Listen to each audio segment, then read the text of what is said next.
Have you ever wondered what goes on inside a school after everyone leaves? Silent hallways, empty classrooms, and strange shadows when all the lights go off. Well, I always did, but I found out what really happens the hard way when my friends and I decided to sneak into school at night. But what started as a fun adventure quickly turned into a night I'll never forget, and not for a good reason. So my friend's dad is a teacher at the school we went to, and one day he comes up to me at lunch with this evil look in his eyes, and he pulls something out of his pocket. With a smile on his face, I can see that he took his dad's classroom key. I asked him why he took that off his dad's keychain, and he told me he didn't. Instead, he got a copy of the key. Now, I couldn't really understand why he would feel the need to do this, so I asked him, and that's when he brought up the idea. Dude, we should sneak into the school at night.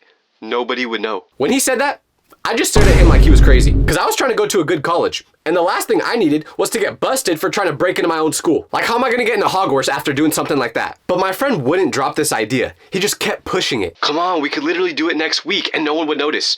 Just think about it. I wish I had better judgment, but after a couple of days of him bringing it up, I decided that it did sound kind of cool. Like, we've all thought about what our school is like when no one's there, and there's something about being in a place that you're not supposed to be that just gets me super excited. So I was convinced. We made a plan to meet up at 10 p.m. that Friday. Once everyone goes home for the weekend, we were pretty confident that there would be no one left at school. We should have been smarter than to think that though, because on Friday night, when we got to our meeting spot behind the football field, I thought it was just going to be me and him. But he brought his cousin too. I didn't expect him to do that at all, because I had no idea who this man was. I didn't know if he was going to snitch or not. Whatever though, it's fine. When we finally got to the school doors, it looked super different at night. I never realized how much of an echo the school had when you would talk during the day. But now that we were here with no other noises, it was 10 times louder. We got to the front door of the school, and this is where things started to get nervy. Because once my friend turned that lock to open up the door, it felt like there was no going back. And we weren't sure if that when we stepped inside, that would set off some sort of alarm or anything like that. So I was shaking when he put that key in, but it fit in perfectly. So he turned it, and there it was. That click sound. The door was officially unlocked. We all kind of looked at each other smiling for what we were about to do when we got inside. Once we actually stepped in, the hallways inside were super dark. We only used our phone flashlights because we were scared someone from the outside might see if we used a big one and they would call the police. But as we're walking through the hallways, our footsteps made these big echoes against the walls, and every little noise we heard made us freeze. We were trying to figure out where to go first, and we ultimately decided to go into a couple classrooms. You know, I had some beef with some certain teachers there, and I wanted to do something, to say the least. So I took a dump on Mrs. Schumer's desk. No, I'm just kidding. That was a lie. That was a lie, okay? Mrs. Schumer, if you're watching this, I did not take a dump on your desk, okay? That was not me. That was Gerald. But anyways, all the classrooms looked super creepy at night when it was completely dark. And every time we would go into one of the classes, it felt like someone was watching us. Whenever I got that little tingle thinking that someone was looking at me from behind, I'd turn around super quickly and look at them, thinking that I'd catch someone in the act, but there was never anything there. Sometimes I still do this when I think there's a ghost in my house. And one day, I'm gonna catch him.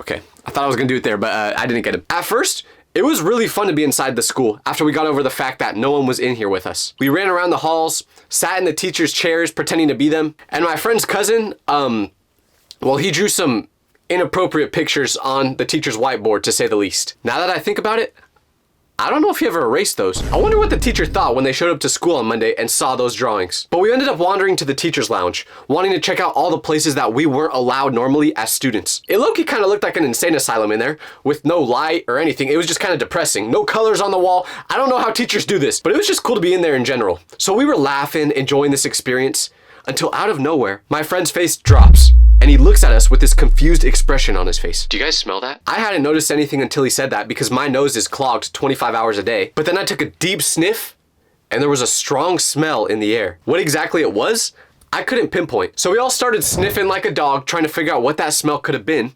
And suddenly it got stronger and stronger. It wasn't the smell of food or cleaning stuff or anything I've ever smelled at school before, but we could kind of tell which direction the smell was coming from, so we figured it would be a good idea to go and try and find the source. We didn't realize just how bad of a decision this would be, because as we walked out of the teacher's lounge and into the hall, the smell got way more intense. The best way I could describe it is that it smelled like chemicals, but it also was burnt at the same time. Almost like when you leave something on the stove too long. But as we got closer and closer to where the smell was coming from, something that none of us had planned for happened. We realized exactly what the smell was. Smoke. It hit us right in the face. Once we thought we figured it out, we all kind of looked at each other with confused expressions on our face. None of us said anything at first, but the smell kept getting stronger as we were taking every step. It was almost as if it was spreading through the air vents, and it started to make my nose burn. Then, to confirm my suspicions, my friend says, Is that smoke? When he said this, I suddenly thought of what they always taught us to do in school when there's a fire. Line up in alphabetical order in a single file line, and then once everyone is there,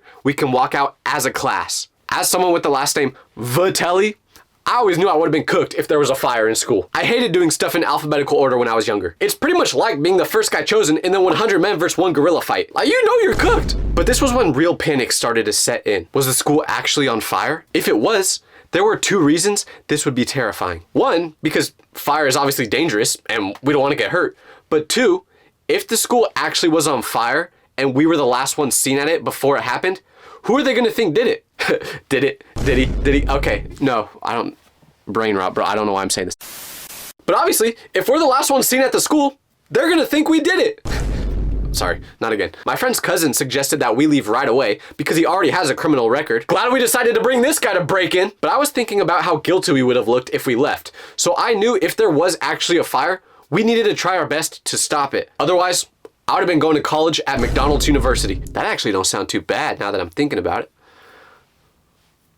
Damn, I'm hungry. So we stood there trying to decide what to do. My brain was jumping from one idea to the other. If we left and the school burned down, would they actually be able to figure out that we were the last ones here? Are there any security cameras at this school we don't know about? But if we stayed and tried to fight the fire, we might get trapped. Or worse. So we decided to go towards the smell just to see how big of a problem we were actually dealing with. We started walking towards where the smell seemed the strongest, which was down the hallways in one of the classrooms. With each step, the smell got worse. It was definitely some sort of chemical burning, which was making my eyes water and my throat scratchy. I kept thinking about how much trouble we were going to be in. Breaking into school was bad enough. Just that alone could get us suspended. But what if there was actually a fire and we didn't report it? What if the whole school burned down because of us? You know what that means?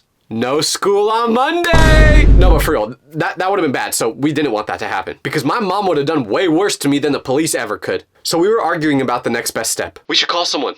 Maybe the fire department. No way, are you crazy? Then we'd have to explain why we were here in the first place. What about your dad? He's a teacher. He might know what to do. My friend looked unsure, but he knew it was the right thing to do. So he pulled out his phone and dialed his dad's number. Ring, ring, ring, ring, ring, ring. Straight to voicemail. So he tried again. Ring, ring, ring, ring, ring, ring.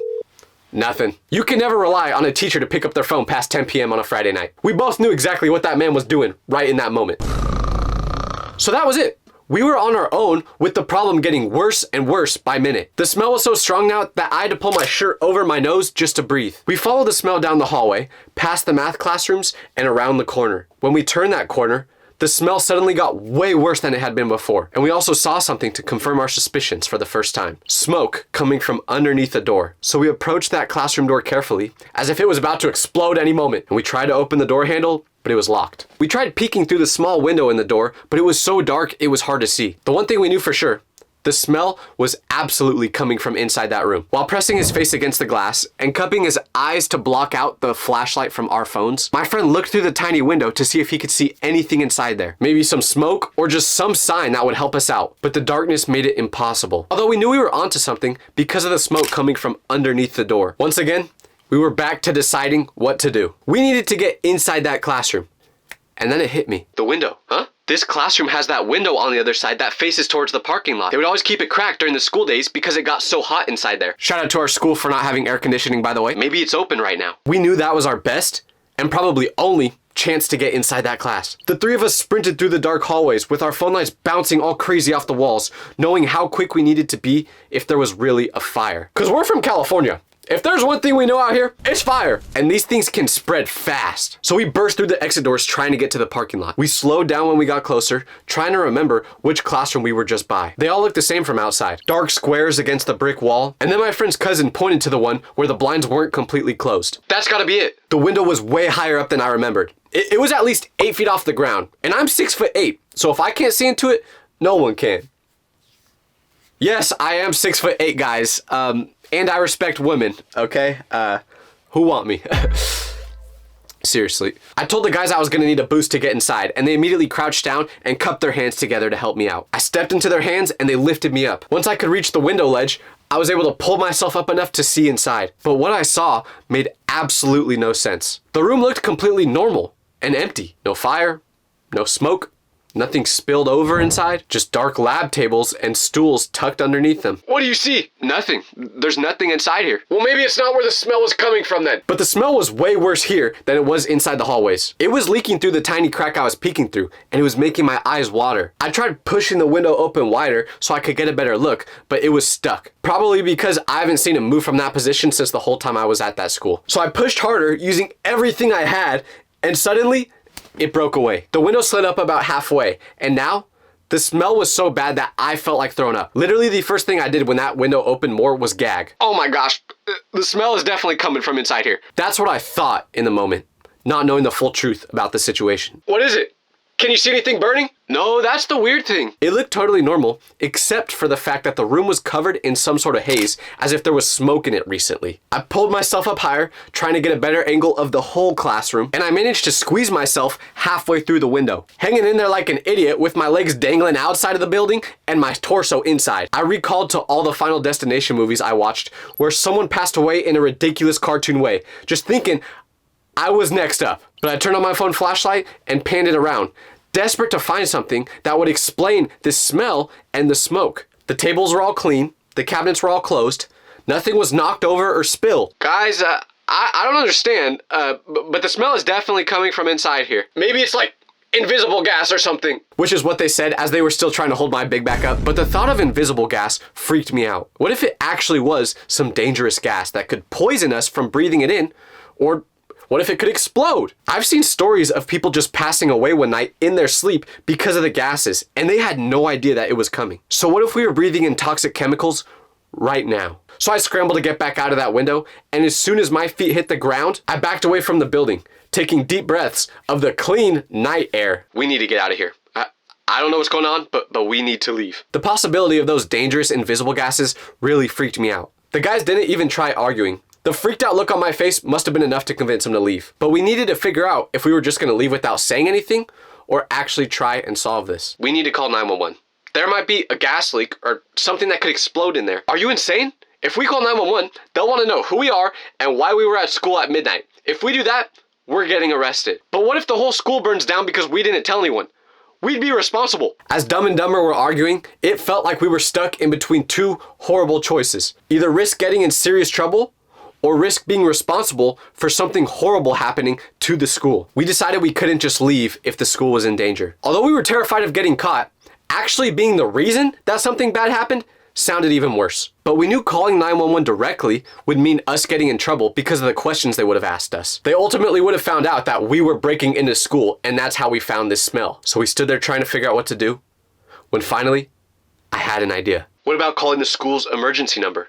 You know, like the one they give the parents? We could call from a block number once we're far away, just say that we were driving by and smelt something weird, and that's it. It wasn't a perfect plan, but it was something. Because our school had this number that you could call if you had any questions or concerns, and it worked 24 hours a day because it wasn't affiliated with the actual school. It was a separate company. So we decided to get out of the parking lot first, then make the call once we knew we were a safe distance away. The plan was to leave everything exactly like we found it so no one would know we were there, unless the camera saw us.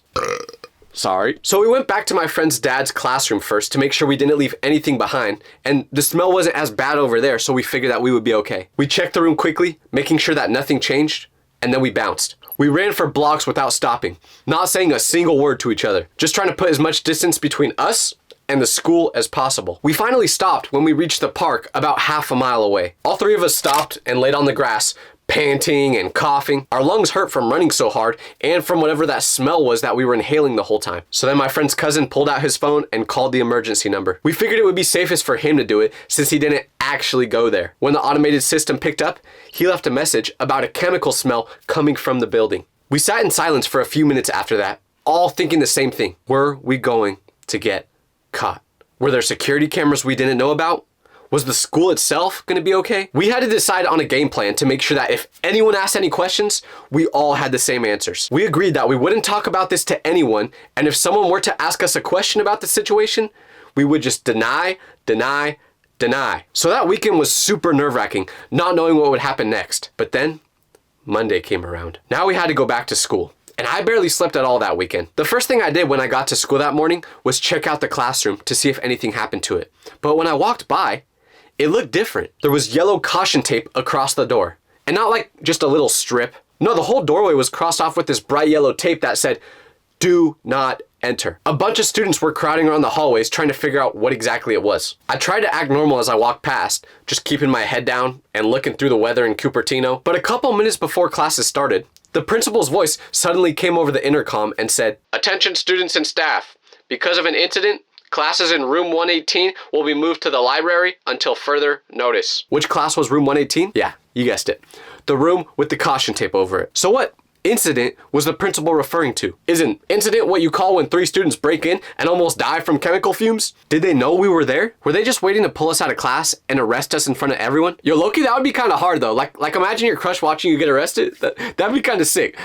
Once lunch came, I was walking towards the cafeteria when I noticed 2 teachers talking outside of that room again. They kept pointing towards the room as if they were talking about it, so I slowed down to try and hear what they were saying. Peterson's always super careful with this stuff. Yeah, but you know how things like this can happen when students are messing around. I kept walking before they noticed me eavesdropping, but my mind was racing. When they mentioned students messing around, I definitely thought I was getting busted. And then, in the middle of history class, my phone buzzed in my pocket. I sneakily checked it under my desk, and it was my friend sending a text that said, "Did you hear?